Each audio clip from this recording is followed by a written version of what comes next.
I think so. The balance now is in place because Russia's decision, together with Belarus, to put some intercontinental ballistic missile to the territory of Belarus, it was the response, the answer of the same decision happened between the United States and Germany. When now the Germany is not a nuclear power, but on the territory of Germany. Now we have so they have the same intercontinental ballistic missiles, or maybe they have a short range or middle range. Does not matter. They can reach Russia. It's very short proximity, and in this case, so we are talking about the balance. But on a broader scale, definitely we're talking about escalation. Also, it's not a new situation considering some historical examples, because everything related to the arms race, nuclear arms race, it is something which were very well familiar during the Cold War period. Now, Dr. Krasnyak, from your point of view, the continued U.S. military aid, how is it significant in shaping Ukraine's ability to sustain its defense?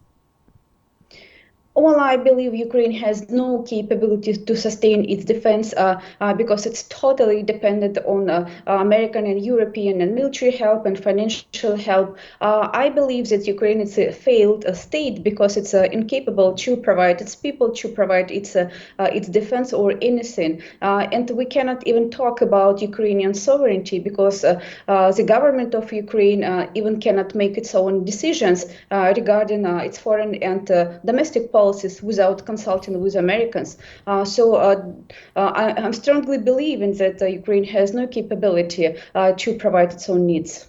Now, what do recent advances in eastern Ukraine suggest about Russia's strategy in the ongoing war?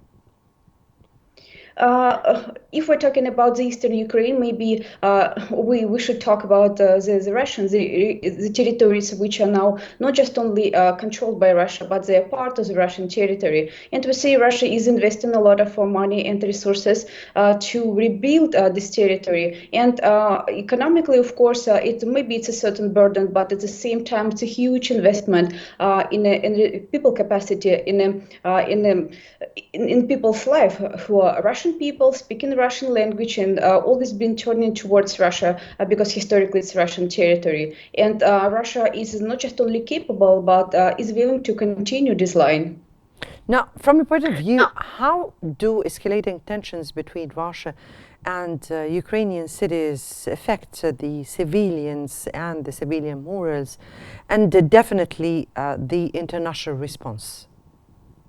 Well, unfortunately, while at the time of military conflict, some people are negatively affected, and of course we have to admit it. On the other hand, when we're talking about Russia, when it aims some way, it targets not just on, it doesn't target people's, it doesn't target cities.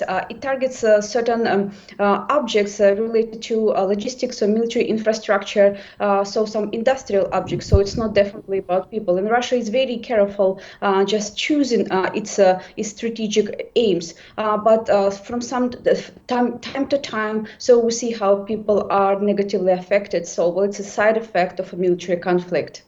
Now, how could the EU's potential defense overhaul impact its position in the Russia-Ukraine conflict? European Union, as well as Ukraine, but on a lower extent, to lesser extent, is also dependent on the United States, not economically, but in making some foreign policy decisions.